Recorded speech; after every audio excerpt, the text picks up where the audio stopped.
पुणे नाशिक महामार्गावरील अपघातानंतर आमदार पुतणे मयूर मोहितेंनी तातडीने मदत केली असती तर आज ओम भालेराव बचावला असता असं अपघातस्थळी उपस्थित असणाऱ्या प्रत्यक्षदर्शींनी सांगितलेलं आहे। मयूरचं नेमकं काय चुकलं हे त्यांनी स्पष्ट केलेलं आहे। या प्रत्यक्षदर्शींशी संवाद साधलेला आहे आमचे प्रतिनिधी तुषार झरेकर यांनी। आमदार दिलीप मोहिते पाटील यांचे पुतणे मयूर मोहिते पाटील यांच्या आलिशान गाडीने एका तरुणाला चिरडले। अक्षरशः या धक्कादायक प्रकार खरं तर मनसर तालुक्यातील म्हणजे आंबेगाव तालुक्यातील मनसर या परिसरात घडलेला आहे।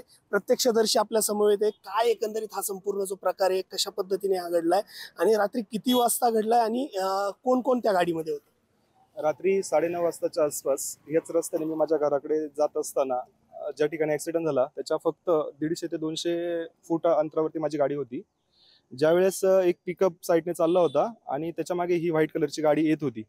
ती ज्या पद्धतीने ओव्हरटेक करण्यासाठी बाहेर निघाली त्यावेळेस माझी गाडीमध्ये माझी मिसेस होती बाजूला। आम्ही दोघे ओरडलो, आता मोठा अपघात होण्याचे चान्सेस आहे ना असं म्हणतोय तोपर्यंत त्या गाडीने त्या युवकाला उडवलेलं होतं टू व्हीलरवरती। आहे त्या कंडिशनमध्ये मी गाडी बंद केली जाग्यावरती आणि मी गाडीतून उतरून पटकन बाहेर पळत आलो। जोपर्यंत त्या 4 व्हीलर गाडीमध्ये जो चालक होता तो गाडीमध्ये तसाच बसून होता।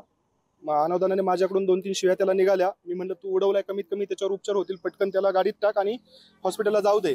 पण तो बोलला की दरवाजा उघडत नाहीये। मी खेचल्यानंतर दरवाजा उघडला, तो बाहेर आला। त्याच्यानंतर मागे गाडीमध्ये एक जण अजून व्यक्ती बसली होती। मी त्याला 2-3 शिव्या दिला। त्याला म्हणलं बाहेर ये, पटकन आम्हाला मदत कर।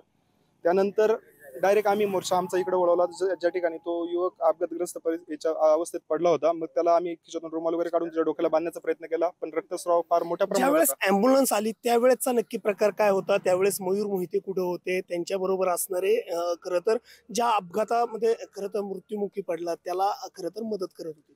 ज्यावेळेस ॲम्ब्युलन्स आली त्यावेळेस त्या युवकाचे ना म्हणजे शरीराची धडधड चालू होती।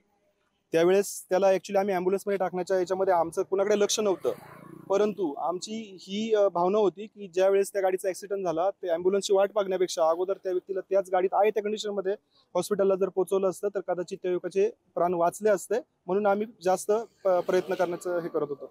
पोलीस वगैरे आलेच नाहीत, पण फक्त त्यांनी मदतच केली नाही। ते त्या कडेला उभे होते, आम्ही त्यांना उचललं ॲम्ब्युलन्स येतपर्यंत आम्ही त्यांना ॲम्ब्युलन्समध्ये टाकलं आणि ते मनसरला नेलं। ते जर थोडं लवकर गेले असते तर त्याचा प्राण वाचला असता। कॅमेरामन निखिल सह तुषार झरेकर, पुढारी न्यूज, कळंब, पुणे।